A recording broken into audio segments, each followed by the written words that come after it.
isa na namang Pinay OFW ang nakaranas ng karahasan ng kanya pong ikinasawi sa Middle East, partikular po dyan sa bansang Kuwait.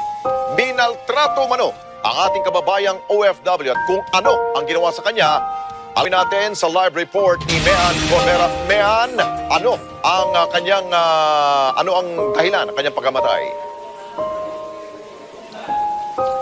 Alex, sa consultation meeting nga kanina ng Committee on Migrant Workers para sa mga kababayan natin na harap sa iba't ibang kaso sa abroad ay inianunsyo ni Secretary Toots Ople ang kalunos-lunos na sinapit ng isa na naman nating kababayan sa Kuwait.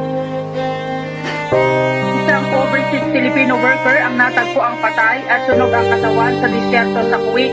Ayon kay Department of Migrant Workers Secretary Toots Ople, kahapon natagpuan ang katawan ng 35 anyos na si Jubilee Ranara na isang kasambahay sa Kuwait. Naaresto naman niya at hawak na ng mga otoridad ang anak ng employer ni Ranara. Kinalulungkot namin na ibalita yung pagpaslang sa isa nating kababayan. Pangalan niya ay Jollibee Ranara, 35 years old, natagpuan na sunog ang bangkay at iniwan sa disyerto.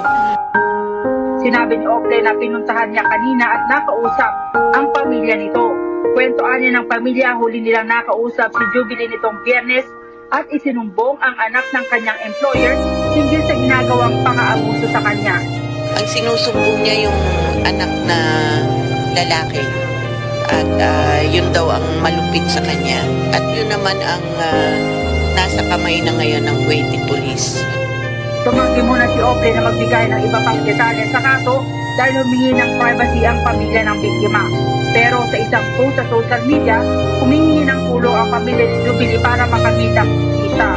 Ang biktima ay may naiwang 4 na anak. Sa isang report na inilabas ng Arab Times, lumilitaw na bukod sa sinunog ang katawan, pinukpok rin sa ulo ang biktima at itinapon sa Salmi Road. Sa autopsy report, lumitaw na si Ranara ay buntis kung saan ang sample ay nag-match sa suspect na isang 17 anyos. Ayon kay Ople, naghahanda na ang kanilang team na magtutungo sa Kuwait para asikasuhin ang kaso ni Ranara. So hindi natin tatantanan tong kasong ito hanggat yun ang pangako namin sa pamilya. Hindi natin tatantanan hanggat hindi nakakamit ang tunay na hustisya. The fact na kahapon na report, kahapon na tagpuan, ngayon naaresto yung primary suspect. Ibig sabihin ano naman sila, mukhang mabilis naman ang nagiging aksyon nila. At nakikipag-ugnayan din kami sa DFA para sa legal assistance naman para tiyak na meron nakatutok na abogado sa kaso na ito.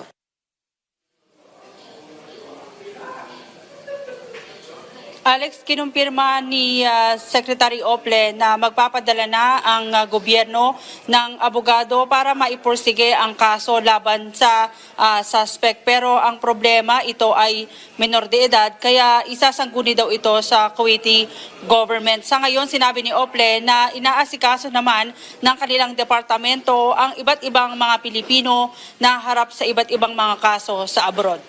Alex. Okay, Mean, correct me if I'm wrong, Kapag merong nangyaring karahasan o may namatay tayong kababayan dyan sa any part ng Middle East, meron bang ipatutupad na deployment ban ang ating pamahalaan? Sa ngayon, Alex, walang ganyang binibigay na kautosan ang ating gobyerno dahil ang mabilis daw na pag-aksyon ng Kuwait government ay isang malaking tulong na para agad matukoy kung sino man yung suspect. Sabi ni Ople, may ugnayan na sila sa mga bansa sa Middle East para nga maiwasan na itong mga kaso ng pang-abuso sa ating mga kababayan.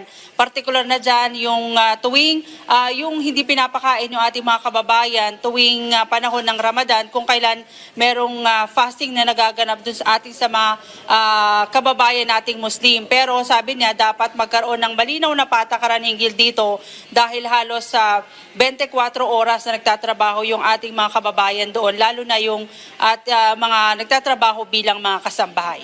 Okay, maraming salamat sa iyo, Bean Corvera. Mata natin dyan sa Senado.